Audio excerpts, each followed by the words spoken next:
The cold fluorescent lights above the courtroom buzzed faintly, but all I could hear was the scratch of a pen sliding across paper.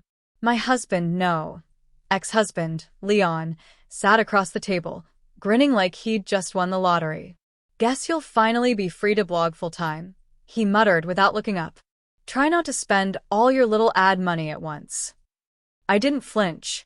I kept my eyes on the gold band I'd placed in front of me, resting in the center of a cheap manila envelope marked Final Decree. The ring wasn't even real gold, he'd bought it on Etsy. Said, "It's the meaning that matters." Back then, I believed him. The judge cleared her throat. "Mr. and Mrs. Redford, I'll now read the financial disclosures for the final record." Leon leaned back in his chair like this was halftime at a game. "Let's get it over with," he said, smirking directly at me now. That same condescending smirk he wore when he brought home takeout after staying out all night. The same one he wore when I caught him texting Aubrey, my maid of honor. We'd agreed on no alimony. He thought I had nothing. I took a slow breath and nodded at the judge. "Please proceed, Your Honor." Her glasses slid down her nose as she read. Per financial documents provided and verified, Mrs. Redford, real name Julia Ames, is the sole owner of Ames Digital LLC, a Delaware-registered content and marketing firm with an assessed valuation of $4.8 million. Leon's jaw twitched. The judge didn't pause. "She also holds 100% stock in 3 online media subsidiaries, all monetized brands with over 5 million monthly viewers combined. Current liquid assets, $1.3 million. Property holdings in Boulder and Denver, both owned free and clear." Leon blinked. Once. The smirk was gone. "Is there an error?" the judge asked, raising an eyebrow. He coughed into his fist. No. I just didn't know that." "Of course not," I said sweetly. "You never ask." Silence fell over the room like a curtain. The same man who had laughed about taking the better deal was now staring at the floor as if hoping it might open up and swallow him whole. I stood, sliding the envelope toward him. "All yours. I'm sure Aubrey will love helping you pay rent." As I turned to leave, the judge added, "Divorce is finalized as of today. Congratulations, Ms. Ames." Outside, the air felt fresher than it had in years. But that was just the beginning. Because Leon's humiliation? That was only phase 1A. Leon always thought he was the mastermind. He used to say things like, "I'm the brains, you're the charm." Funny, he wasn't much of either.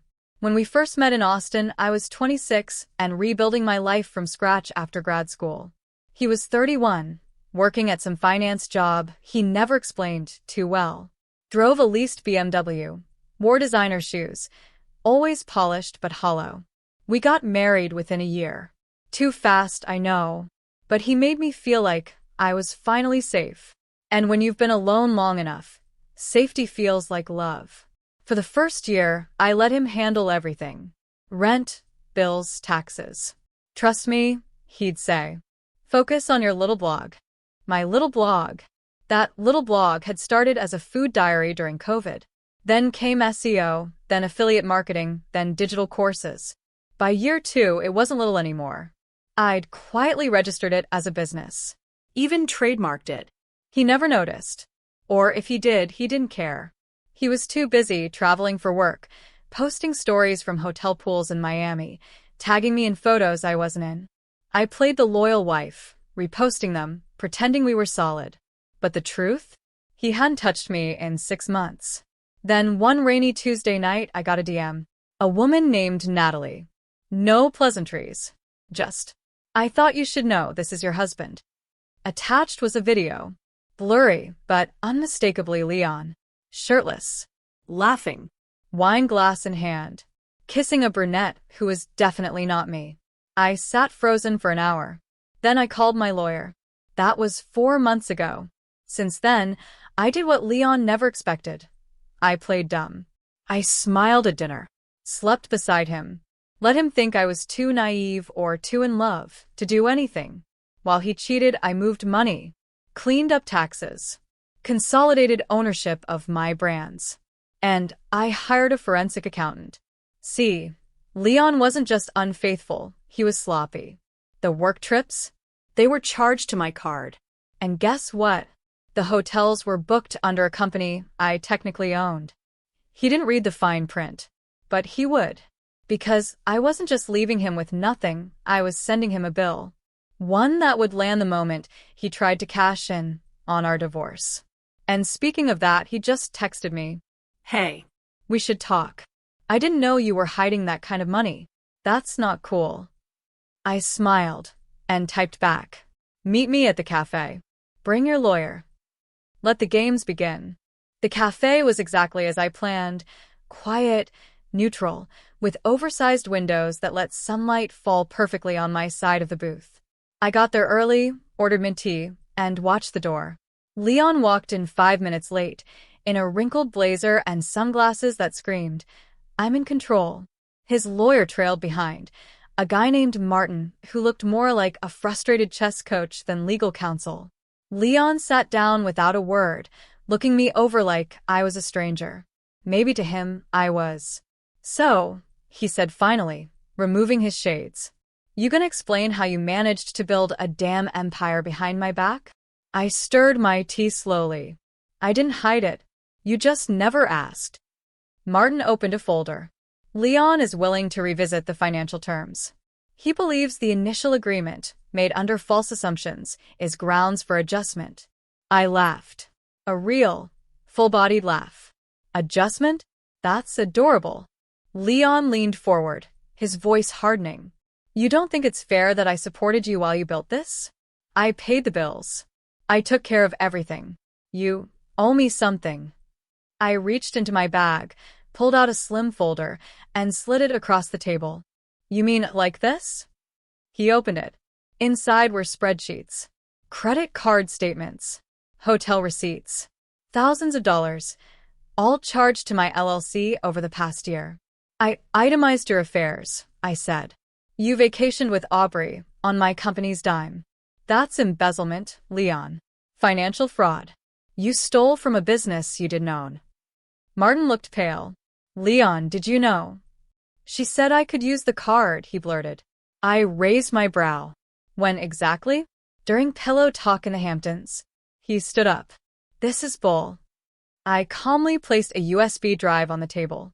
That has the footage from the hotel lobby security cams. The ones you visited with at least 2 women who weren't me. One of which gave my assistant her number, thinking she was your booking agent. He sat slowly, mouth open but saying nothing. You don't want to fight me in court, I said softly. Because I've got receipts. Literally. Martin cleared his throat. What exactly are you proposing? I leaned in.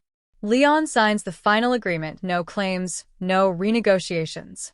And in exchange, I don't press charges for misuse of business funds. Leon looked at me like I'd grown horns. You planned this. I smiled.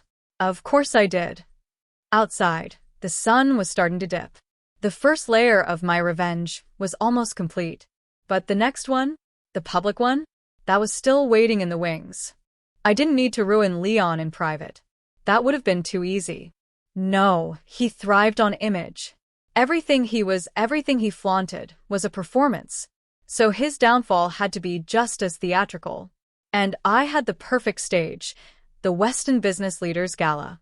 Every year, Westin hosted a swanky black tie event for local entrepreneurs and investors. Leon went every year as someone's plus one, usually mine. He loved rubbing elbows, pretending he knew the language of equity and valuations. What he didn't know was this year, I was the keynote speaker. That invitation had arrived just a few weeks ago from Westin Ventures director herself. Julia, we've been watching your work. Would love to have you headline our Women in Tech initiative. Paid appearance, of course. Leon still thought the gala was an optional fundraiser. I'd skipped. I slipped into a sapphire silk gown, hair pinned, lips red, exactly the kind of woman he used to parade around to make himself look powerful. He walked in late, of course, with Aubrey on his arm.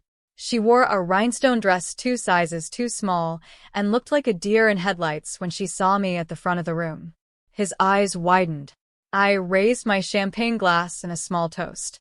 The MC tapped the mic. Ladies and gentlemen, Please welcome the founder of Ames Digital, a leading force in the media automation space, Julia Ames. Leon blinked, so fast I thought he might faint. I took the stage, the ballroom hush falling like magic. Thank you, I began, scanning the crowd. A few years ago, I was dismissed as a hobbyist, a girl with a blog. Even my own spouse told me to stick to cooking and hashtags.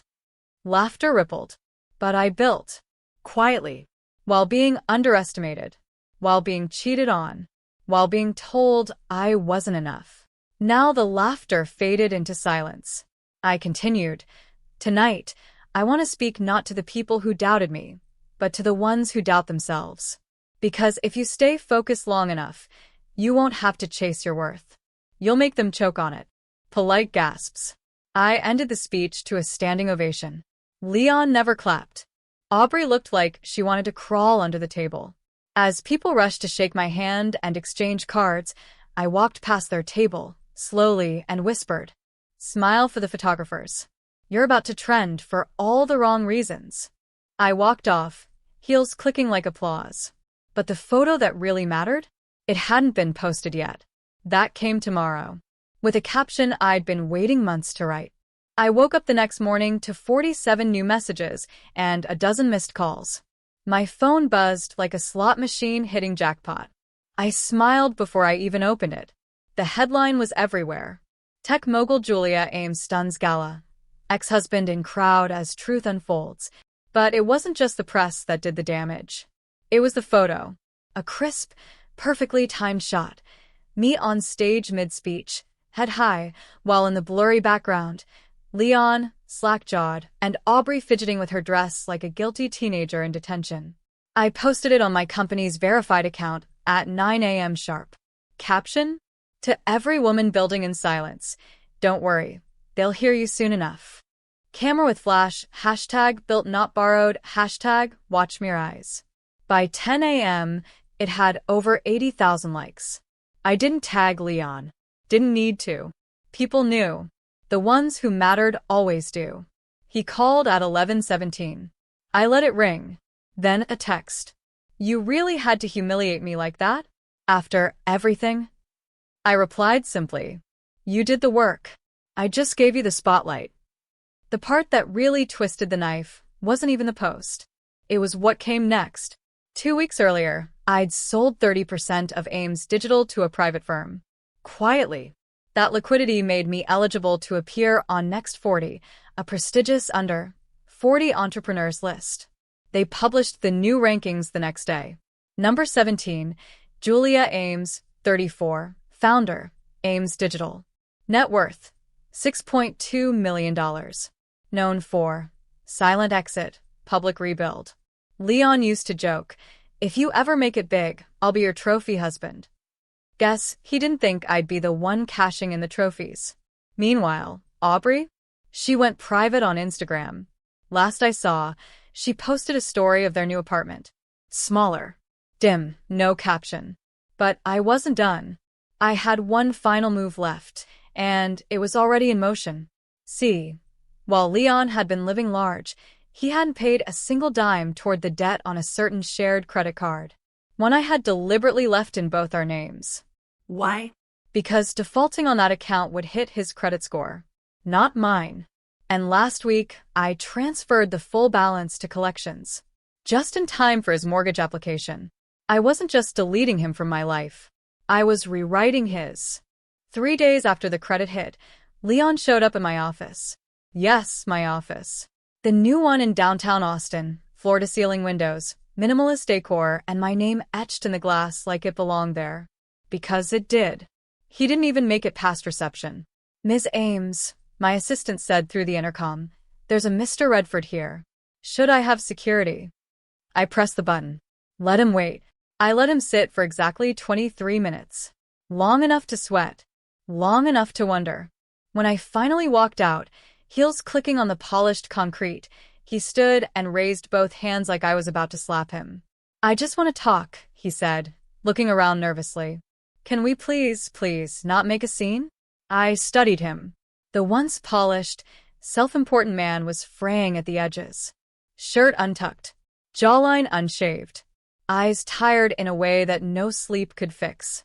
"Talk," I said, arms crossed. I can't get the condo," he blurted. "They denied the financing. Said my credit tanked. There's a delinquency from some card. You know what this is, don't you?" I didn't answer. "They're saying my credit's below 600, he went on, voice rising. "Julia, I was supposed to close next week. I already told Aubrey. She thinks I lied to her. Didn't you?" I said quietly. He blinked, stunned. "I mean about everything," I added. "Your job, your money, your loyalty. You lied so effortlessly, Leon. You even lied to yourself." He opened his mouth, then closed it again. "I just want to reset," he said, finally. "I'm not asking to get back together. I need help. I'm drowning here." I tilted my head. "You know what's funny? I wanted to help you once. I would have done anything to lift you up." I stepped closer. "But you were too busy pretending you were already above me." He looked like he might cry. But I didn't soften. Not anymore. I pulled a business card from my clutch and handed it to him. He stared at it. "Ames Financial Coaching? You said you wanted help." I smiled. "That'll be $250 per hour." I walked away before he could speak. The last thing I saw through the glass doors was Leon, shoulders slumped, holding the card like it burned. But as satisfying as that moment was, it still wasn't the final nail. Because revenge isn't complete until it's official. And I'd just gotten a call from Forbes. The morning my Forbes feature went live, I didn't sip champagne or throw a party. I made coffee the way I always did, slowly, mindfully, grounded. But when I opened the article, something shifted inside me. A click. A quiet arrival. From betrayal to boardroom. How Julia Ames quietly built a $1 million empire behind the scenes. There I was. Not in the background. Not as a footnote in someone else's story. Front and center. The interviewer had done her homework. She painted the full arc. My pivot from food blogging to media automation, my digital audience growth strategy, the way I scaled quietly while my marriage unraveled. She asked about Leon too. I told the truth, without venom. Sometimes the people closest to you are too busy looking in the mirror to notice the woman beside them is becoming a giant. It was elegant, controlled, lethal in its own way. Within an hour, the article had been reposted by 3 venture capitalists and a women's entrepreneurship group. My inbox filled with speaking invites, partnership offers. One from a tech platform Leon once begged to intern with. At 1:07 p.m., he texted me again. "I read the article. You made me the villain." I stared at the message, thumb hovering. Then I replied, "You cast yourself." Later that night, I sat on the rooftop terrace of my building, city lights twinkling beneath me. The wind was cool. Clean. Like it knew what I'd buried to get here. Aubrey had gone silent online. Mutual friends told me she moved out. Apparently, she didn't like being the punchline to someone else's redemption arc. Leon? He was still trying to land a job, still pretending his LinkedIn wasn't a graveyard of inflated titles. Last I heard, he was crashing at his brother's place in a suburb he once swore he was too good for. But I didn't need to check on him. That part of my life, that version of me, was done. People say revenge is a dish best served cold. But I disagree.